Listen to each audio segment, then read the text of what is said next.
Rain fell in silver sheets through the endless canyons of Coruscant. High above the planet's buried foundations, traffic roared through neon-lit skies, speeders slicing through the night like blaster bolts. Sirens wailed in the distance. Lightning flickered between towers that had not seen natural ground in thousands of years. A massive figure ran across a narrow maintenance platform. The Besalisk Jedi moved with impossible speed for his size, each of his 4 arms working in rhythm. One arm held an unconscious young man slung over his shoulder as though he weighed nothing at all. The other 3 kept balance, pushed aside obstacles, and clutched the tattered folds of his robes. Behind him, explosions lit the sky. A young woman sprinted beside him, a Padawan, no older than her late teens, dark hair plastered to her face by rain. Fear burned in her eyes, but determination drove her forward. She glanced at the limp figure over the Besalisk's shoulder and spoke, breathless. "Stay with us, please." Blaster fire streaked past, scorching the Durasteel wall beside them. She leaned closer to the unconscious man. "You're safe now," she said, voice trembling. "I'll take you somewhere they'll never find you." The Besalisk didn't slow.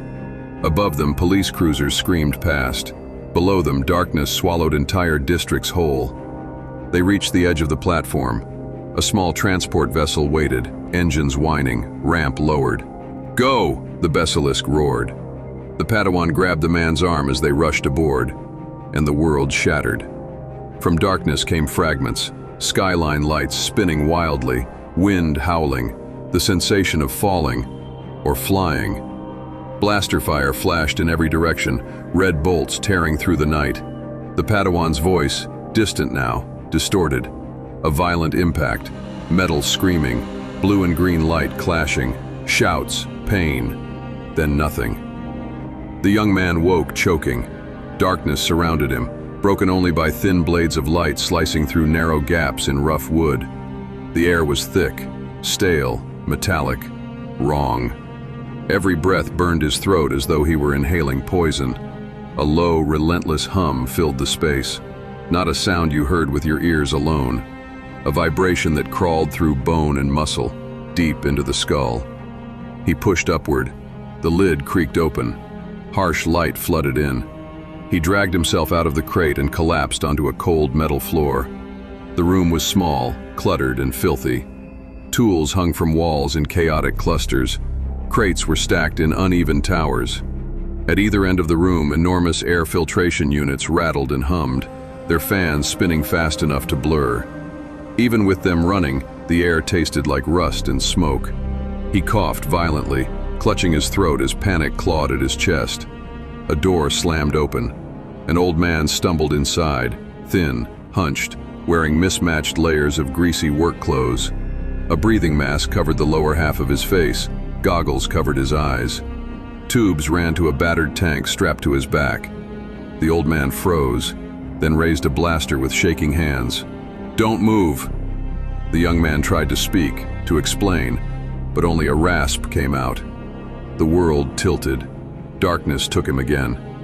Consciousness returned slowly. He lay on a narrow, rusted bed. His wrists were bound to the frame with old straps. A breathing mask covered his face, cool, filtered air hissing softly into his lungs. He panicked, clawing at it. A voice came from the shadows. "Don't take that mask off, boy. You'll suffocate in minutes." He froze. Footsteps approached. A figure emerged into the dim light. The same old man, mask lenses fogged from his breathing. "Good," the man said. "Now I've got your attention." He leaned closer. "You better tell me how you got down here, and who the hell you are." The young man swallowed. His mouth felt like sand. "I don't know." The old man tilted his head. "Which part?" "Any of it," he said hoarsely. "I don't remember. Anything. I woke up in a box." For a moment there was only the sound of the filters. Then the old man laughed, a dry, wheezing sound.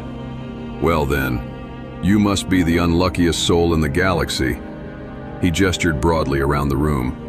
"This is level 127 of Coruscant's underbelly, the part no one upstairs wants to think about, the part that keeps everything running." He tapped the wall with a gloved knuckle. Power plants, atmosphere processors, Waste recyclers.